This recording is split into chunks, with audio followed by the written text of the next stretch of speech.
This is Curious Minnesota, a Star Tribune project that sends staff from the state's largest newsroom hunting for the answers to great questions we receive from you, our readers. We're here to answer everything you want to know about the state's people, places, and culture.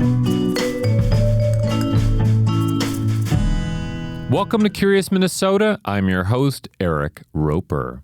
We have an exciting show for you today, and it's a little different from our normal routine here on the podcast. We are heading north to the Iron Range to see how some of the state's most massive machines turn Minnesota rocks into the key ingredients for American steel. This trip stemmed from a question that the Munson family of St. Louis Park submitted to Curious Minnesota back in January. They wanted us to find the state's largest machine, a question that was inspired by a Transformers toy that 9-year-old Julian Munson had received for Christmas. Now, this was obviously not a simple question, so I joined the Munsons one evening for one of their dinner conversations about what even constitutes a machine. So, your name is Julian, right? Yeah. All right, so Julian, tell us a little bit about what's the question that we're answering today. What's the what are we going in search of the answer for? What's the biggest machine in Minnesota? So we're going to look for the largest machine. How do we define a machine? Like if we think of there's trucks, there's factories, there's computers. What are you looking for when you say largest machine? A really big machine. All right, that's good. It's nice and vague. That'll help us get a wide idea. So I went hunting for answers and developed a list of the state's largest machines, ranging from the Duluth Lift Bridge to the elevators in downtown Minneapolis's skyscrapers. But we discovered that the biggest concentration of these mechanical mammoths was on the Iron Range. You can see the full list in the story that I will link to in the show notes. So after our story ran, Pittsburgh-based U.S. Steel invited the Munsons and myself to come see these machines up close at their Keetac taconite mine, located 3.5 hours north of Minneapolis in Keewatin, Minnesota. Keetac is one of U.S. Steel's 2 Minnesota-based taconite facilities. To be honest, I was eager to wake up at the crack of dawn and make this long drive north because recently I've realized that the Iron Range is a bigger deal than I once thought. The rocks that are buried beneath northern Minnesota essentially fueled America's success story as the country's largest source of iron ore. What do I mean by that? Well, let's just talk about this for a second. Cities like my hometown of New York City grew upward in the early 1900s with the help of steel beams that were packed with iron from the mighty Mesabi Range. Minnesota mines also supplied much of the raw material for the steel artillery that America sent overseas in World War II, a topic that we have written about in the Curious Minnesota column. Even today, American steel production still relies on the range as its primary source of virgin domestic iron. It is now concentrated from lower grade ore, known as taconite, than what was available on the range a century ago. But this place is also just an adventure to visit. For kids, it's like seeing Tonka toys come to life. Our tour began in a pickup truck driven into the mine's undulating terrain by mining operations manager Steve Andre. I was joined in the truck by Amy Munson and her daughter Delphine. So Amy, have you guys been discussing the trip for a while? We have. We've been talking about it and thinking about what they're going to get to see. They're excited about the big trucks. You guys have your spirited dinner conversations about the machines still. We do. I'm excited to see the processing plant, though. Okay. I think that's going to be really cool. Why so? I just love a factory tour. It's just interesting. You just learn what really is behind the things that you use every day, like our stainless steel water bottles. It's got to start somewhere. We began our tour looking out at the expansive, multi-level pit where the iron is pulled from the ground. Oh, wow, look at that. It's like the Grand Canyon or something. I don't know. Exactly. That's what we said when we were driving up and we drove through, that we're like, it's like Minnesota's Grand Canyon. Yeah.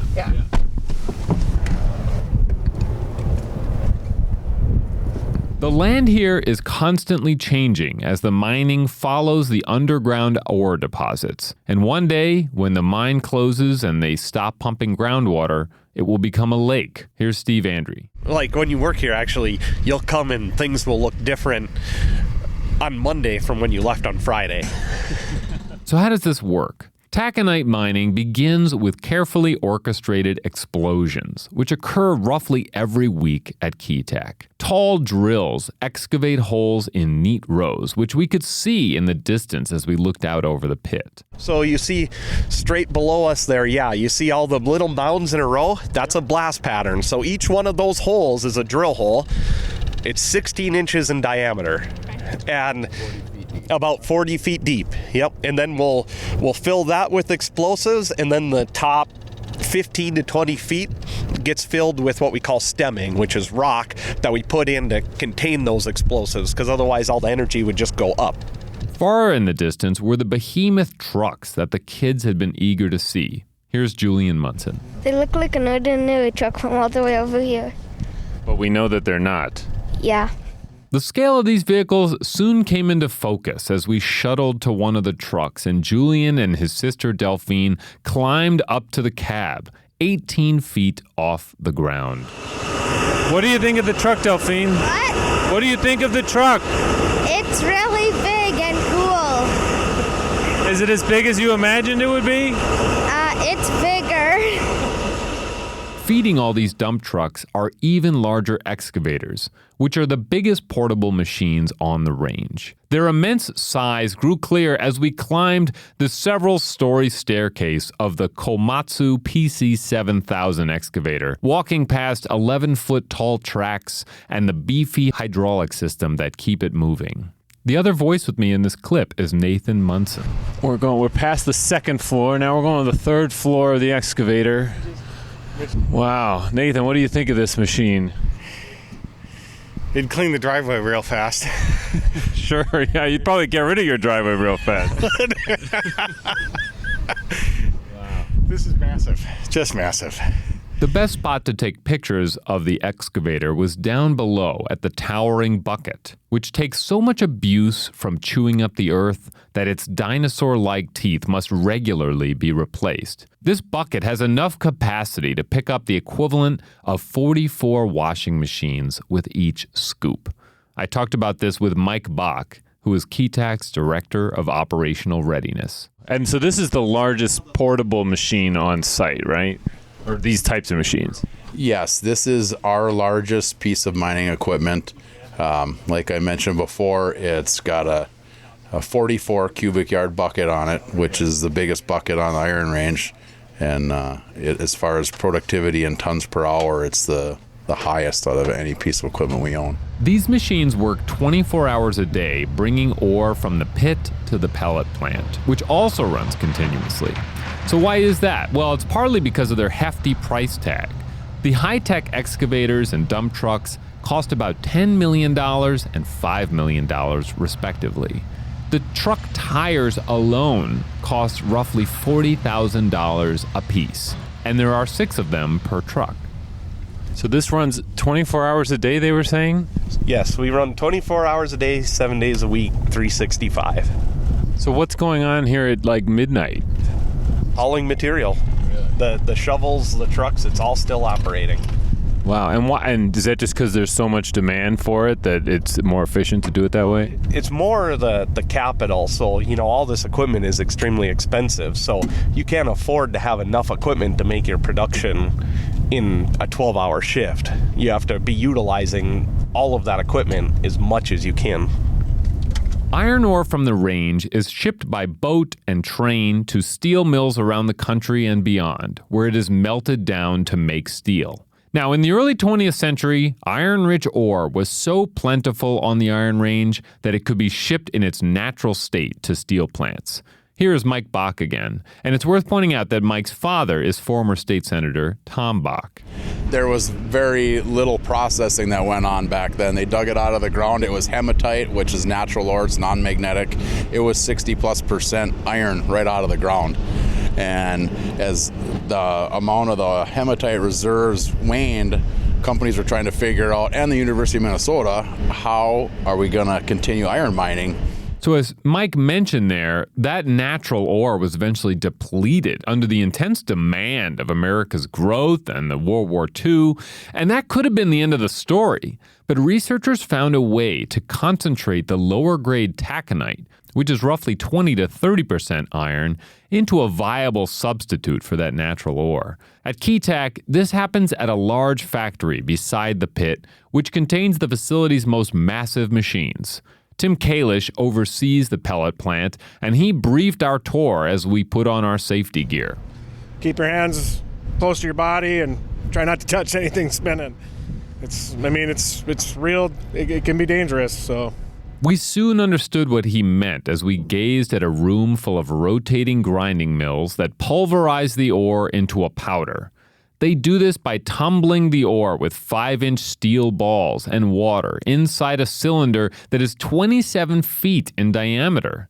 It takes 7,000 horsepower motors to run these mills. This is Steve Andrew. Inside of there is where the rock is being fed into, and then there's those balls that are all tumbling inside of there, grinding the rock up into that face powder consistency. Yeah, the whole ground is vibrating here, and we're walking by this enormous several spinning cylinders. We followed a maze of catwalks to the next stop, a powerful magnet that separates the ferrous iron material from the other minerals, like silica. Here's Tim Kalish. Material comes in, it gets to the bottom, the magnet pulls it up, and basically dumps it on the other side. So you got one side's good material, one side's bad material. So if you had a piece of metal on you and you got that far away, that magnet's so strong it would suck your arm right in. The iron-rich slurry is sent to an adjoining building where a filtering machine transforms it into a cake-like substance. It's now ready for the balling drums, which turn the cake into soft, marble-sized pellets called green balls. They're called green because they're about to be baked in a multi-stage furnace and then a fiery kiln that reaches upwards of 2,300 degrees. The kiln itself is a very large machine. It's 130 feet long, and it's a cylinder that rotates, which is a little hard to imagine, but take it my word for it, it's very large. And when you go up to the viewing window, you can see what's happening inside, and essentially, before you put on the welding mask that they have on offer there, it's really just glowing yellow from the hot fire. Here's Tim Kalish. Why is it rotating like that? So it's spinning. All the pellets are coming down it, so it spins, so they roll down. And then they drop into this cooler, and this is where we fill it back up like 3 feet high. And they go around on a pallet, and we take cold air from the outside and cool them down. So some of the balls inside the kiln break up and they make dust, which then fuses together into large chunks of slag in the kiln. This is a problem. These large chunks occasionally fall into the subsequent cooling chamber, which can interrupt or damage equipment, and that causes costly delays. This is where the shotgun comes into play. I noticed several extra-large shotgun shells lodged into the grate of our observation platform, and I was informed that to keep the process moving, workers sometimes use a shotgun to break up the pesky chunks. If it falls in, it'll plug up the conveyor belts below, so when it comes around the cooler, they shoot it with an 8-gauge slugs. Pretty cool. Those are big shells. Oh, yeah. At the end of the process, the cooled taconite pellets are roughly 66% iron, and they're ready to be fed into a blast furnace at a steel mill. Back in the conference room where we started the day, I asked Bach what message he hoped to convey from the tour. Well, the biggest thing is people seem to have lost connection with where things come from. They don't come from the store. They come from the ground. It's grown or it's mined. And the example we gave earlier was the lid of your pickle jar. I mean, people don't even realize, like, that was a rock at one point in time. And it comes from here. So mining is a very necessary part of having a society like this. All right, that's it for today's show. I hope you enjoyed this episode. It was a really fun experience for me as a reporter to go and see all this, and I think that the Munson family had a fun time as well. If you have feedback about this show, or you just want to submit a question to us to answer in the column and on the podcast, send us a note at curious@startribune.com. And as always, we could really use your help spreading the word about this podcast, so if you're enjoying the show, please tell a friend about it. Thanks so much. Thanks for listening to Curious Minnesota. We want to hear from you. Ask questions and read more stories online at startribune.com/curious. Our show is recorded at the Star Tribune's headquarters in beautiful downtown Minneapolis, and our music is produced by Matt Gilmer. If you like the show, please rate us on iTunes or leave a review. And until next time, stay curious.